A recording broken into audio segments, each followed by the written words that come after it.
Hey everyone, welcome back to Piano for the Blind.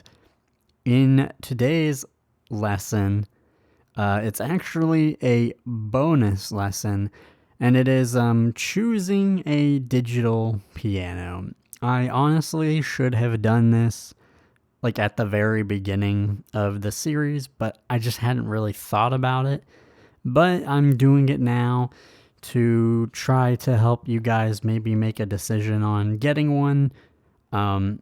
A disclaimer, a big old disclaimer, I have not used any of these pianos, these digital pianos that I'm about to talk about, except for one. And so what I have done is these are all on Amazon. I have looked through the reviews, looked at like on Amazon itself, looked at the price, looked at the features and stuff that it has, went on YouTube, looked up reviews there, listened to how it sounds, like how they sounded in YouTube videos, which I think is the most important. So any of these that you guys want to, I encourage you to really listen to how they sound and to find them on YouTube and listen to how they sound. It's never going to be exactly how it's going to sound in like the real world because in a YouTube video, you have YouTube compression, and also people's rooms vary, so a piano will sound a little bit different from room to room. So that's something, but it'll give you a general idea of whether it just sounds bad or decent. So keep those things in mind. But there's just a couple here, and I have to get this out of the way about my thoughts and feelings. So the cheapest, and that's the one we're going to go over first, is $230.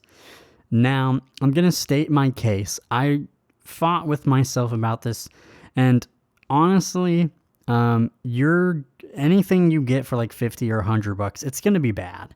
It's going to sound like crap. It's not going to be fun.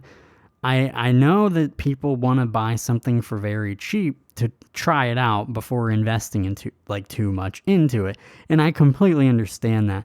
But so many people who go to start an instrument, if I've seen it like a lot, they get a crappy instrument and then that makes them quit. So it's kind of like, oh, they keep playing and you're bad when you first start playing. And then if the instrument's bad, it's doubly bad. And then say you do start to get a little better, but it still sounds bad because the instrument's just bad. You're going to quit. It's not going to be fun. And I just want people to have the best experience with this and like the most successful chance of them sticking with it. And so I know it's not the golden rule, right? It's where you just want to get something cheap to see if you even like it, but it could end up being a detriment. So I had to fight with myself on this. And so you guys, as I've always said, you guys can do whatever you want. You can get a digital piano for $50 or $100 if you can find one. And maybe there's somehow a hidden gem out there that I don't know about. You are taking a huge risk. That is on you if you want to do that. But I really implore you not to. My biggest suggestion is to wait for a Black Friday sale where stuff is really good pianos are on sale for a good price. So I definitely think like Black Friday sales, or you buy a good piano used for a good cheaper price. Those are the two things I think you should do instead of getting a really cheap piano. But I just wanted to get that out there. I'm sorry if this makes some people angry, but it's just my belief and the way I feel about it. So, I had to come to a decision what I was going to try to push here. So, with that out of the way, we're going to go to our first piano, and it is the cheapest. It is $230. It is called the Alesis Recital. Alesis and then recital. This is on Amazon. All these pianos are on Amazon, and as I said, it's $230. It does not come with a foot pedal, a sustain pedal. It does not come with a stand. It does not come with any of that stuff, so you'll have to get that separately. Honestly, most pianos that you buy, even if they do come with a foot pedal, it's usually a crappy, like small square plastic one. So you'll probably have to upgrade that anyways. But Yeah, so no like extra gear with this one. There is a Alesis Recital Pro. I don't want you looking at that one at all. Um, it's like around $380, and for what you get in the price, you should just get a higher up piano. So it's really not important. So I don't want you. So we're not looking at the Alesis Recital Pro. It's just the Alesis Recital without the Pro that you guys are looking at here. And this is an 88 key keyboard, digital keyboard, and it has a decent sounding piano sound. So one thing about this piano, it does not have weighted keys. So if you get this piano and are using it for practice and stuff, and you are going to be transferring to a real piano, like going back and forth, I don't recommend this piano because it does not have weighted keys. It's not going to translate well for playing an actual piano. So if that's kind of your use case, I don't recommend this piano for you. But for its price and its sound, I don't think it sounds great, but I think it sounds good enough to kind of get you started, to have fun, and it like doesn't sound terrible. Again, just look up Alesis like recital digital piano on YouTube to listen to how it sounds. Like I said, I think it sounds pretty good for the price. Not more than that. There are way better sounding pianos, but for what it is, it will get you by. And this is kind of my budget pick. So yeah, also if you work on, a digital audio workstation, a DAW, and you work with MIDI and virtual instruments, this does connect, with like have a MIDI connection to your computer, so you can use it for MIDI. It also does have velocity. So this is, if you want to play piano and also like use virtual instruments and MIDI, it is really good for that. Because it can do all that. So yeah, if that's your kind of thing, then I think it'd be great for someone like that. But other than that, that's kind of it. It has some other sounds to it. That wasn't my main focus, so I don't remember how they honestly sounded.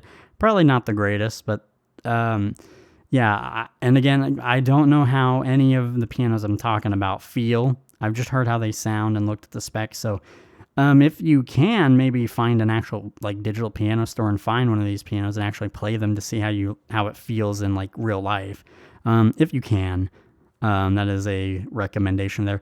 It also can take batteries if you want. So like if your power goes out and you want to still play the piano, yeah, that's a pretty cool feature it has, that it can take batteries. But yeah, it's mostly just, a good, decent sounding digital piano for a cheap price that'll get you by if this is like kind of the cheapest thing you can afford. But I do recommend you guys try to get the best that you can. I'm not saying you have to get the greatest ever, but try to get the best that you can, so then your experience will be better. But yeah, so again, that is the Alesis Recital digital piano on Amazon. $230, doesn't come with anything else. And we will move on to my next kind of pick.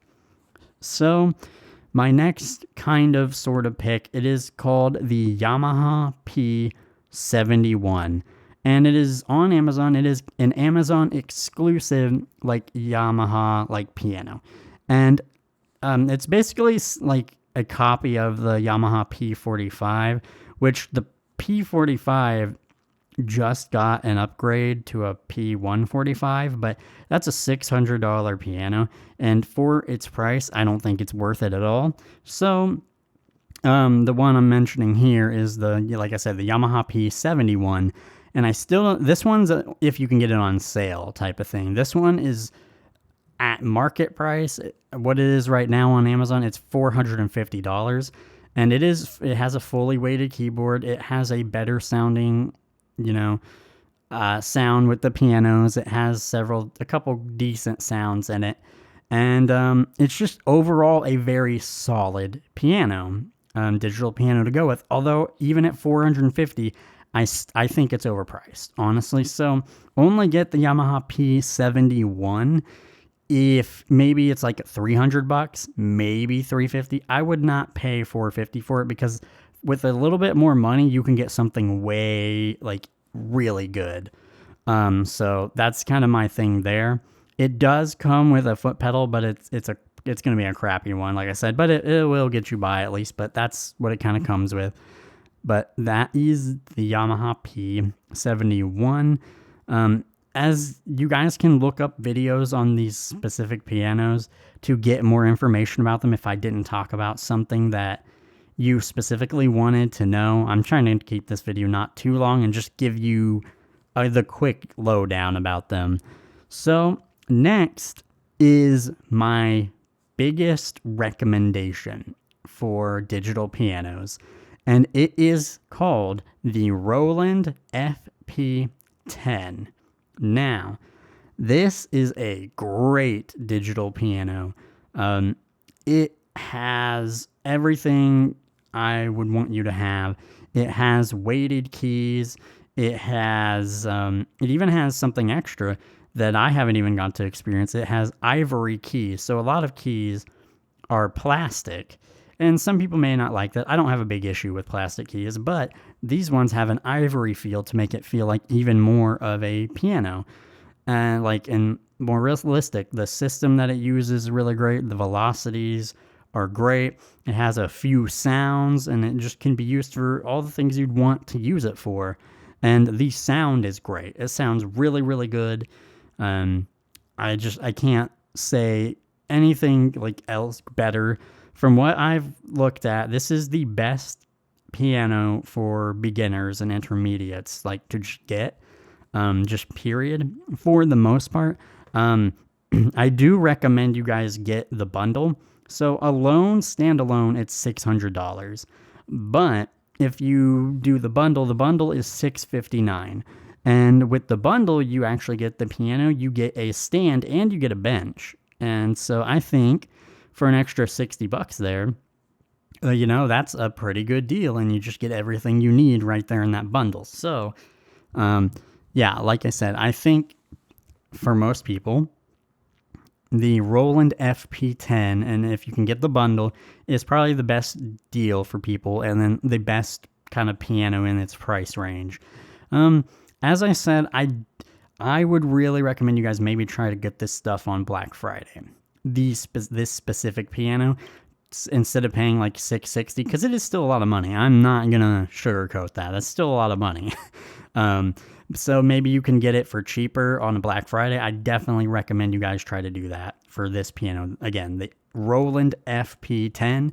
You can check out YouTube videos and get more information about it. You can get how it sounds and just different things like that. The Yamaha pianos and the Roland pianos that I'm talking about here, they both have apps that you can connect your phone to and like mess around with the settings for the piano, make it sound different, get around different sounds, and just do tinkering and different stuff like that if you're interested in that. So just wanted to throw that out there if someone wanted to know about that. But yeah, so that is my probably most recommended. Now, there is another one, and it is called the Roland FP30X. And it is, for the bundle, it's $750. So the piano on its own is $700. And for an extra $50, you can get a piano stand and the bench. So I recommend going with that one, $750. The Roland FP30 is basically just like, it has a bunch of things that are upgraded from the first one. I should have really tried to remember what the differences were, but there is a couple videos that literally tell you the differences. So I believe the speakers are a bit better on the FP30. The FP30, I believe, has more sounds. It has just a couple things. It has several things that just make it like a bit better. So I think if you want to go for this one will serve you well for a long time. It's like I said, $750 with the stand and the bench, and Again, get this on Black Friday so you can get it at a discount because that's really expensive. But you will not go wrong. I suggest to people either get the FP10, the Roland FP10, do your research, look up videos on it, and then the Roland FP30. It has all the stuff that the FP10 does, but like more. So yeah, those are my two biggest recommendations. If you can, spend the extra 100, I would definitely go with the FP30, the Roland FP30, because there's just no reason not to. But if you get the FP10, you will still be very happy with that as well. But again, just look these up, do your research to get the most out of them. I've kind of given you stuff to go look up, so you have a starting point at least, and that's kind of the point of this video. But yeah, so those are what I would go with. My last recommendation is something that you guys can get, but it's kind of a maybe. It is the Yamaha P125, and it is the piano I have. So I have a Yamaha P125. I've had it for many years, but they did come out with a new version of it. It is the Yamaha P225, and it is $700, and I think it's worse than the P125. It just sounds worse, honestly. I looked up the YouTube videos, and it just sounds worse. I just think it's a downgrade. It doesn't seem all that better to me. So I think it's $700. Right now, unfortunately, you can still buy the P125 on Amazon, but it's $750, and I do not recommend anybody paying that. No way. Unless you can get a real big deal on it, or what I also recommend, maybe getting one used for like $300 or $400 maybe, then you should get the P125 at that point if you can get it for that price. But otherwise, I don't know. This is the one, though, I've had my most experience with. It's the one I play. It's the one I use now. Just because you've heard it in my piano lesson videos, that is not how it actually sounds. I'm not even recording it in stereo. It's being recorded in mono because on my audio interface, I only have two inputs. One has to be for my mic, the other has to be for my piano, so it can only be recorded in mono. And then second, it is just line in, so it's like a digital type of recording, so it's not how the piano actually sounds in the room. It sounds way better than what it does in my videos. Just to throw that out there. Again, you can look up videos to hear how it actually sounds. But it has weighted keys, and it just is great. It sounds great. I do love this piano, the P125. So if you can find it used for a good deal, I think it would be pretty good. But otherwise, that's about it for my list. So hopefully you guys have found one of these to be a good option for you. Go, like I said, look into them, double check them, just to be sure. The sound is like one of the most important things. Make sure it sounds good to you. Go out and see if you can go to a store and actually try one. That is the best. To be able to hear it in person and play it in person is like the best thing. But yeah, that's kind of been it. Again, try to get these on Black Friday at the cheapest, but that's really been about it. So I will see you guys in the next lesson.